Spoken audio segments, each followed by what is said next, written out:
Ya, kita ke informasi berikutnya pemirsa. Kejuaraan Senam Dunia 2025 di Indonesia Arena Senayan resmi dibuka pada Minggu pagi. Upacara pembukaan Kejuaraan Dunia Gimnastik 2025 berlangsung meriah, ditandai dengan pemukulan gendang dari Wakil Menpora Taufik Hidayat, Ketua Federasi Senam Dunia Morinari Watanabe, dan Ketua Gimnastik Indonesia Persatani Ita Yuliati. Tarian daerah asal Betawi dari anak-anak Sanggar Binaan Pemprov Jakarta serta lantunan lagu Indonesia Raya menggema di Indonesia Arena Jakarta. Kejuaraan digelar di Indonesia Arena Jakarta berlangsung dari tanggal 19 Oktober sampai 25 Oktober yang diikuti 427 atlet gimnastik dari 77 negara.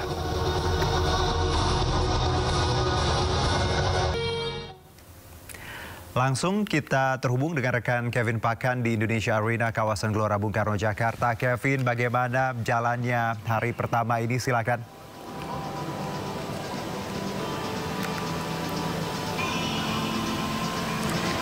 Iya, selamat sore Juno dan juga pemirsa. Memang situasi terkini di Kejuaraan Dunia Gimnastik 2025 ini sudah berlangsung karena memang pada pagi hari tadi sudah secara resmi dibuka oleh Wakil Menteri Pemuda dan Olahraga Taufik Hidayat yang juga turut didampingi oleh perwakilan dari Federasi Gimnastik Internasional dan juga Federasi Gimnastik di Indonesia.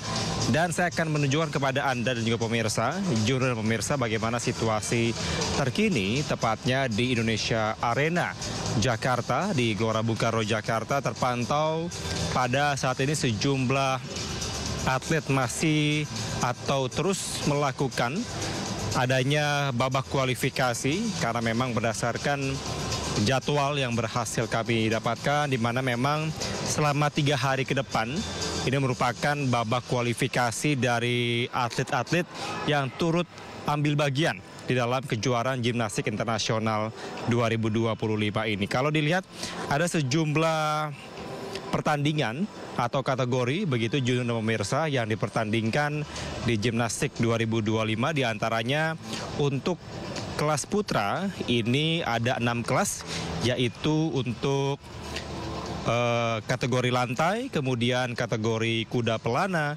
kategori cincin, kemudian kategori lompat, kategori palang sejajar, dan kategori palang tunggal. Kemudian nantinya untuk putri ada 4 kategori, yaitu kategori lantai, kemudian kategori lompat, palang bertingkat, dan juga balok keseimbangan. Dan memang Juno, untuk hari pertama ini dikhususkan bagi atlet-atlet pria yang baru saja atau tengah melakukan adanya babak kualifikasi.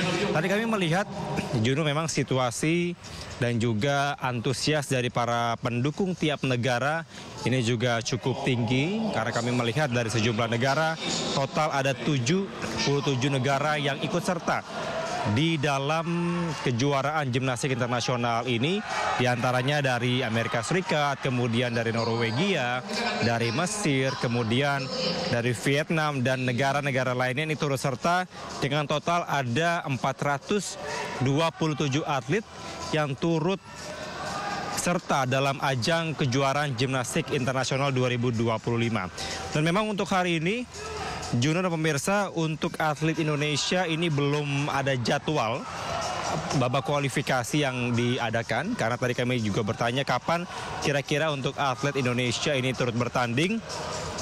Tadi pihak dari panitia menyatakan bahwa untuk atlet Indonesia akan dimulai pada hari kedua dan hari ketiga, yang mana untuk kelas putra dan juga untuk kelas putri.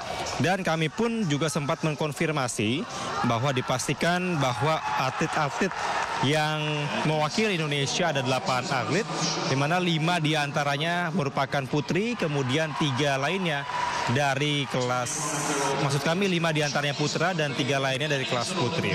Dan tentunya Juno, sampai dengan saat ini kami masih terus menyaksikan dan juga turut memberikan dukungan meskipun Indonesia belum tanding pada hari ini, namun kami melihat suasana baik para pendukung yang berada dari setiap negara maupun juga dari para supporter Indonesia ini sudah ada yang tiba di Indonesia Arena GBK Jakarta sampai dengan saat ini. Sementara itu Juno, kembali ke Anda di studio.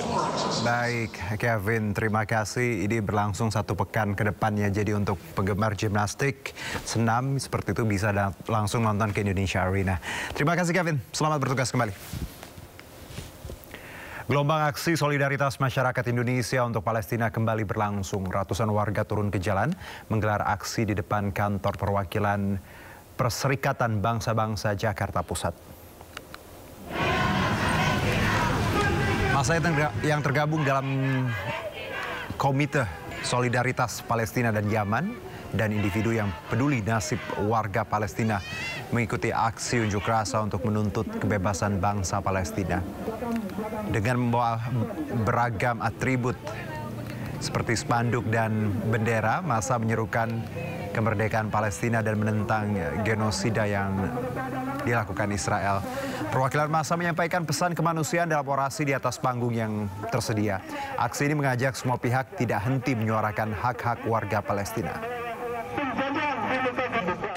Kami mengirim pesan kepada Bapak Presiden yang kami cintai, yaitu Bapak Prabowo, bahwa setiap langkah normalisasi atau two-state solution atau bahkan membangun hubungan bilateral dalam bentuk panggung diplomatik adalah pengkhianatan terhadap preambul konstitusi yang menjadi ideologi harga mati bangsa Indonesia. Bangsa Indonesia berdiri di atas kemerdekaannya melawan penjajahan, sehingga setiap upaya two-state solution yang membiarkan penjajahan berarti adalah sama dengan mendukung imperialisme. Mendukung imperialisme berarti menggiring masyarakat atau bangsa menuju kepada pengkhianatan dari kedaulatan Indonesia. Saya melihat meskipun adanya gencatan senjata, tapi tidak berakhir adanya genosida dan perluasan pencaplokan terkhusus di tepi barat. Tepi barat berbeda kasus dengan yang ada di Gaza. Di Gaza agresi, genosida, blokade. Tapi di tepi barat mereka tidak meliput di media adanya perubahan demografi setiap hari yang sangat masif, pencaplokan dan relokasi. Inilah detik-detik bentrokan antar dua kelompok massa yang terjadi di Jalan Metro Tanjung Bunga, Kecamatan Tamalete, Kota Makassar. Mereka saling serang menggunakan batu, ketapel panas, serta senjata tajam lainnya. Akibat kericuhan ini, 1 orang luka akibat terkena anak panah. Diduga pemicu bentrokan karena ada salah satu dari kelompok massa yang hendak melakukan pemagaran. Mereka ingin melakukan pemagaran dan kami tegur. Tiba-tiba mereka melakukan penyerangan. Mereka menyerang melakukan anak panah beserta badik dan parang. Jadi kami demi menjaga keselamatan dan artinya keselamatan kami terpaksa mundur. Karena kami pikir bukan seperti ini semestinya. Ya semestinya kan harus ada putusan dulu. Kini situasi di sekitar lokasi sudah mulai kondusif. Dari Kota Makassar, Sulawesi Selatan, Muhammad Nurbone, Anyus melaporkan.